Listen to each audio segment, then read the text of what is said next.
tentang perintah Allah Subhanahu wa taala untuk melaksanakan ibadah haji. Yang pertama ada di Quran surah Al-Imran pada ayat yang ke-97. A'udzubillahi minasyaitonirrajim. Walillahi 'alan nasi hijjul baiti man istata'a ilaihi sabila. Wa man kaffara fa innallaha ghaniyyun 'anil 'alamin. Walillahi, dan karena Allah lah. Jadi berbeda dengan ibadah-ibadah yang lain, ayahanda ibunda, ketika Allah memerintahkan sholat, maka Allah aqimus sholah, kerjakan sholat.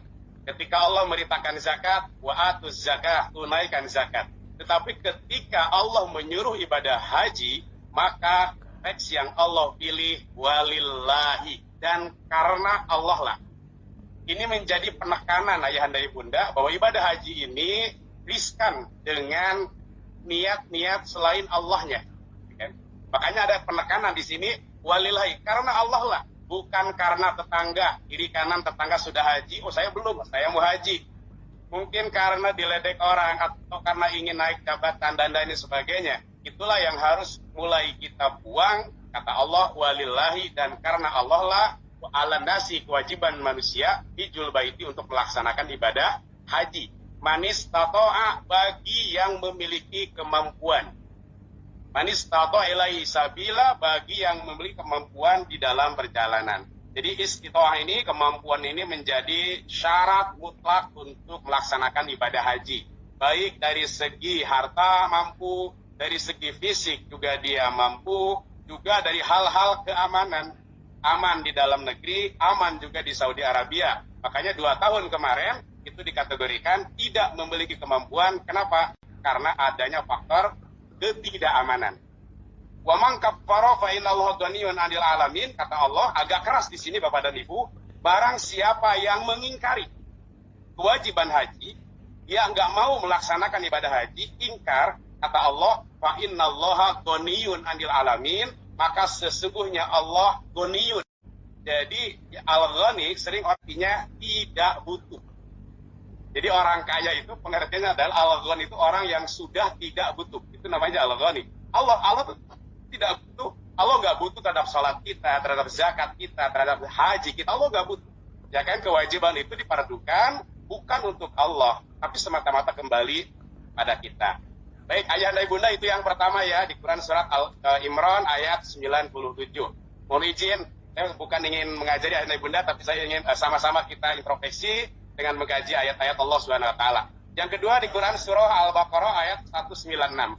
A'udzubillahi minasyaitonirrajim. Wa atimul hajja wal umrata lillah, dan sempurnakanlah ibadah haji dan umrah lillah, karena Allah. Di sini Bapak Ibu ada juga pengulangan juga dari Allah. Kalau di Quran surah tadi Al-Baqarah, di surah Imran ayat 97, walillahinya di awal, walillahi dan karena Allah. Nah, di Quran surah Al-Baqarah ayat 196, kata Allah, kerjakanlah haji dan umrah lillah, karena Allah. Ini pun diulangi lagi. Ya kan, yuk sama-sama kita introspeksi diri kita ini. Awal kita untuk melaksanakan haji itu faktor utamanya apa? Ya kan? Ini harus kita sama-sama introspeksi. Yuk sama-sama kita luruskan niat, sucikan diri, pantaskan diri, memenuhi panggilan Allah, semata-mata kita memenuhi panggilan Allah. Dan yang terakhir ada di Quran surah Al-Hajj ayat ke-27. A'udzubillahi minasyaitonirrajim. Wa adzin bin nasi bil hajj ya'tuka rijalan wa ala kulli dhamiri yatina min kulli fajjin 'amiq. Dan berserulah kepada manusia untuk mengerjakan haji. Niscaya mereka akan datang kepadamu dengan berjalan kaki dan mengendarai unta. Mengendarai unta yang kurus yang datang dari segenap penjuru dunia. Jadi dalam tafsir disebutkan bahwa Allah Subhanahu wa taala memerintahkan kepada Nabi Ibrahim alaihissalam, setelah Nabi Ibrahim membangun Ka'bah bersama Nabi Ismail, lalu Allah perintahkan untuk menyuruh manusia untuk melaksanakan ibadah haji. Lalu Nabi Ibrahim sampaikan kepada Allah, ya Allah, bagaimana saya akan memanggil manusia? Suaraku terbatas, ya Allah. Kata Allah, wahai Ibrahim, panggil saja.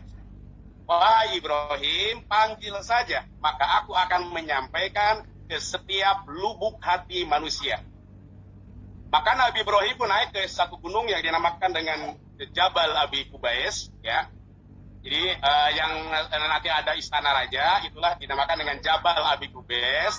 Disitulah Nabi Ibrahim berdiri lalu memanggil untuk orang melaksanakan ibadah haji dan umroh. Ketika Nabi Ibrahim memanggil, iblis pun gak ketinggalan, Bapak Ibu. Iblis pun memanggil.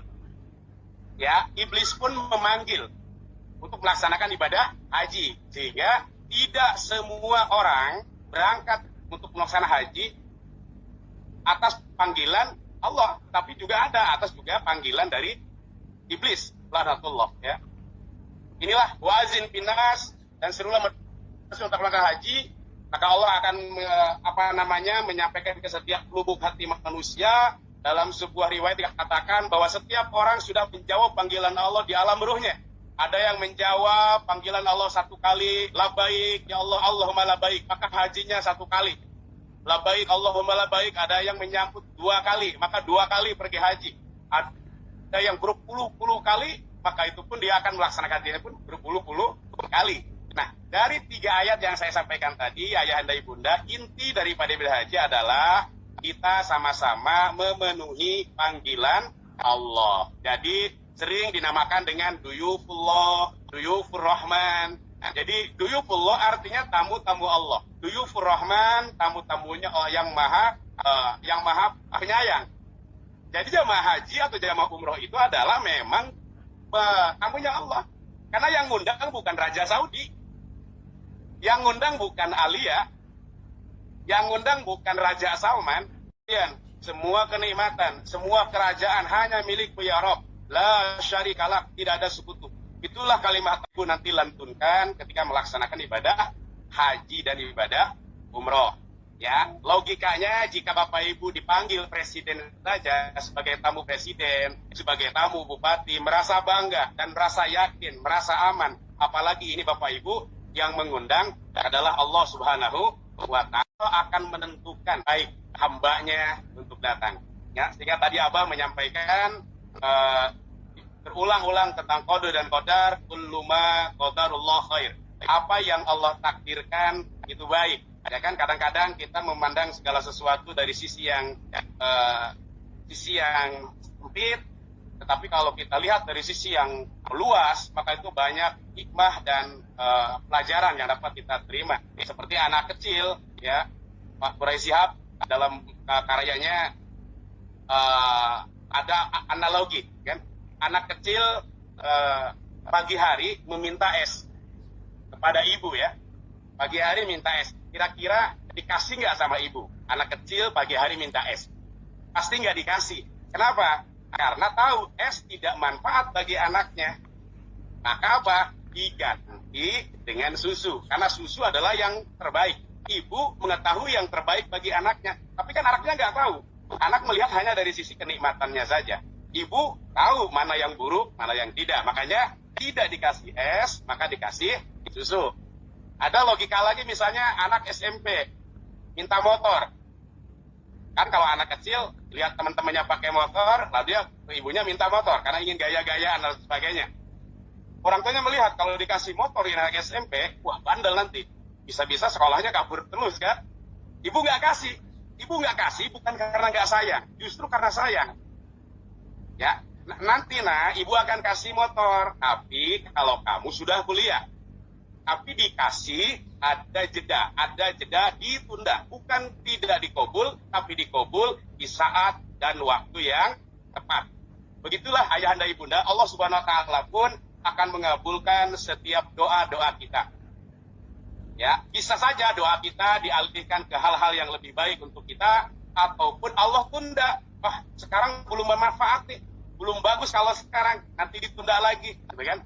Jadi saatnya Allah akan berikan di waktu yang tepat. Makanya kata para ulama, kita harus yakin doa yang kuat, usaha yang mantap, lalu hasilnya serahkan kepada Allah Subhanahu wa Ta'ala. Itulah simbol yang akan Bapak Ibu nanti laksanakan dalam satu rangkaian ibadah haji dan umroh adalah sa'i.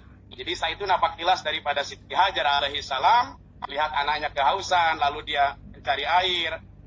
Siti Hajar dengan ikhlas naik ke Gunung Sofa, lari-lari Sofa Marwah sebanyak 7 kali, dengan penuh keikhlasan, dengan doa yang kuat, yang hanya dipinta oleh Siti Hajar hanyalah air.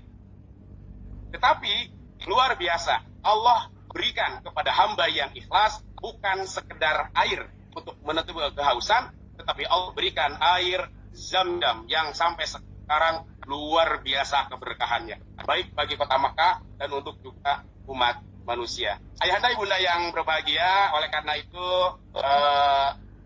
saya mengingatkan sekali lagi pada diri saya atas dasar di ayat-ayat Al-Quran yang tadi kita bacakan, dan juga ada beberapa hadis tentang haji dan umroh. Oleh karena itu kita perkuat mulai dari sekarang SIM-nya ya Bapak Ibu ya. Kalau mau haji, kalau mau kita berkendara harus punya SIM ya. Mau motor, mau mobil, SIM. Haji pun harus ada SIM-nya. SIM S yang pertama sabar. SIM sabar. Kita harus memiliki kesabaran yang kuat. Nah, sabar di sini artinya kita doa juga berusaha, itu dalam konteks sabar. Nah, jadi sabar itu bukan artinya kalau di rumah kebakaran lalu sabar. Udah saya mah diam aja di rumah. Ya itu mah kebakaran, hangus Pak ya. Itu bukan sabar. Misalnya ada orang yang tenggelam, kata, saya sabar.